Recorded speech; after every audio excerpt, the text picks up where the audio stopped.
Welcome back Durga fans. आज हम लेके आए हैं आपके लिए एपिसोड नंबर 55 का मुकम्मल रिव्यू। तो एपिसोड को मुकम्मल जानने के लिए एंड तक हमारे साथ रहिएगा और प्लीज़ चैनल को सब्सक्राइब ज़रूर कीजिए। एपिसोड नंबर 55 के शुरू में दुर्गा अनुराग से कहती है कि आपका मुझ पर कोई हक नहीं। अनुराग कहता है कि तुम शायद भूल रही हो, हम दोनों की शादी हो चुकी है। दुर्गा कहती है वो सब तो बचपना था, आपको अभी तक भी याद है। अनुराग कहता है क्या वो तुम्हारे लिए बचपना था। दुर्गा कहती है हाँ, वो मेरे लिए बचपना था और वैसे भी आप ये बात कभी साबित नहीं कर पाएंगे। अनुराग कहता है कि हर बात को साबित करने की ज़रूरत नहीं होती दुर्गा, वो मेरे लिए ज़िंदगी का सबसे बड़ा सच था। दुर्गा कहती है कि अगर हमारा सच समाज के सच से ना मिले तो उसका कोई मोल नहीं होता, वो सिर्फ धोखा होता है। दुर्गा अनुराग से कहती है कि आप यहाँ से चले जाएं, राजेश आ गया तो बहुत मुसीबत हो जाएगी। अनुराग कहता है कि अगर राजेश आ गया तो उसे बहुत भारी कीमत उठानी पड़ेगी इस चीज़ की। अगले सीन में हम देखते हैं कि राजेश कबीले आता है और जड़ी बूढ़ी को डांट लगाता है और उससे कहता है कि तुमने मेरी बीवी का इलाज किया। जड़ी बूढ़ी कहती है कि हाँ, मैंने उसका इलाज किया, तुमने उसे इतनी चोट पहुँचाई थी, मार मार के जो तूने उसका बुरा हाल किया, अब मुझे धमकाने आया है। राजेश अपने बंदों को कहता है कि तुम देख क्या रहे हो, कुछ करो। जड़ी बूढ़ी कहती है क्या करोगे, अधमरी हालत में उसे लेकर आए थे यहाँ पर और मैं भी उसका इलाज नहीं कर सकी, अब वो उसे अस्पताल लेके गए हैं। 2 दिन नहीं हुए तुम्हारी शादी को और तुमने उसका ये हाल कर दिया है कि राजेश तूने और तेरे इन गुंडों ने हमें पूरे तरीके से लूट लिया। हम गरीब लोग हैं जो अपनी दवाई बेचते हैं तो अपना खर्चा चलाते हैं और तूने हमसे सब कुछ छीन लिया। राजेश अपने गुंडों को हुक्म आदेश देता है कि वो जड़ी बूढ़ी को पकड़ें। राजेश सब लोगों से सवाल जवाब करने लगता है और पूछता है कि हमारी बिंदनी को किसने बताया कि कुंवर यहाँ पर है। एक औरत कहती है कि हमने नहीं बताया और वैसे भी वो तो बात करने की हालत में नहीं थी, वो तो बेचारी बेहोश थी। कबीले के सब लोग कहते हैं कि हमारी कोई गलती नहीं, वो खुद यहाँ चल कर आई थी।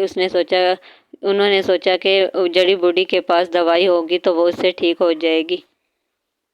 राजेश कबीले वालों से ये भी पूछता है कि वो किस तरह गाड़ी में बैठ कर गए हैं। तो कबीले की एक औरत बताती है कि आपकी बड़ी बिंदनी के गोद में दुर्गा का सर था और दोनों कुंवर आगे बैठे थे। राजेश कहता है कि मुझे क्यों नहीं बताया। तो जड़ी बूढ़ी कहती है कि तेरे को इतला देना हमारी कोई जिम्मेदारी नहीं। तेरी बीवी है तो उसे डराएगा धमकाएगा तो क्या वो डॉक्टर के पास नहीं जाएगी। इसकी खबर भी हमें तारे को देनी पड़ेगी। कमाल है, तू इतना कुछ बोल गया राजेश, तारी शिकायत को बड़े कुंवर से करूंगी। एक औरत जड़ी बूढ़ी को चुप करवाने की कोशिश करती है मगर वो कहती है कि मैंने घनी जिंदगी देखी है, मैं किस उम्र में किसी से ना डरू हूँ।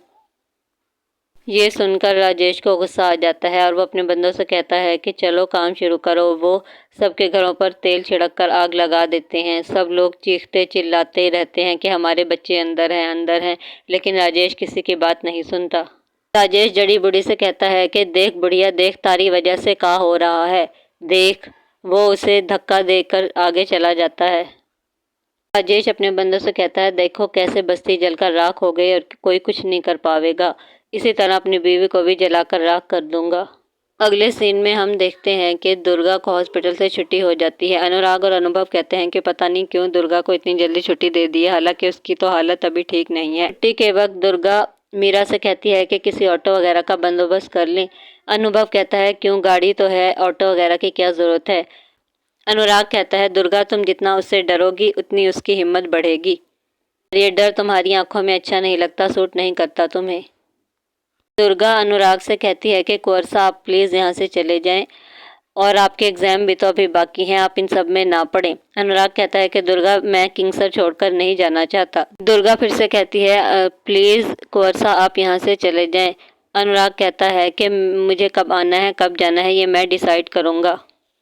दुर्गा फिर से अनुराग को इंसिस्ट करती है, लेकिन अनुराग कहता है कि दुर्गा मुझे नहीं पता कि हम दोबारा कब बात कर पाएंगे या मुझे कब मौका मिलेगा, लेकिन मैं तुमसे कह रहा हूँ उस शख्स के साथ रहकर तुम सिर्फ अपनी ज़िंदगी बर्बाद कर रही हो। तो इस पर मीरा कहती है कि और कौन होगा जो इसका साथ देगा, ये कहाँ जाएगी, अगर राजेश को हिम्मत दिखाएगी तो वो इसे मार देगा और हुक्म के पास जाएगा और जहाँ तक मैं जानती हूँ हुक्म भी उसी का साथ देंगे। ये सुनकर अनुराग कहता है कि मैं अपनाऊंगा इसे, और यहीं पर एपिसोड का अंत हो जाता है। दोस्तों, अगर आपको हमारी वीडियो अच्छी लगी हो तो प्लीज़ चैनल को सब्सक्राइब करें और वीडियो को लाइक एंड शेयर करें। Thank you.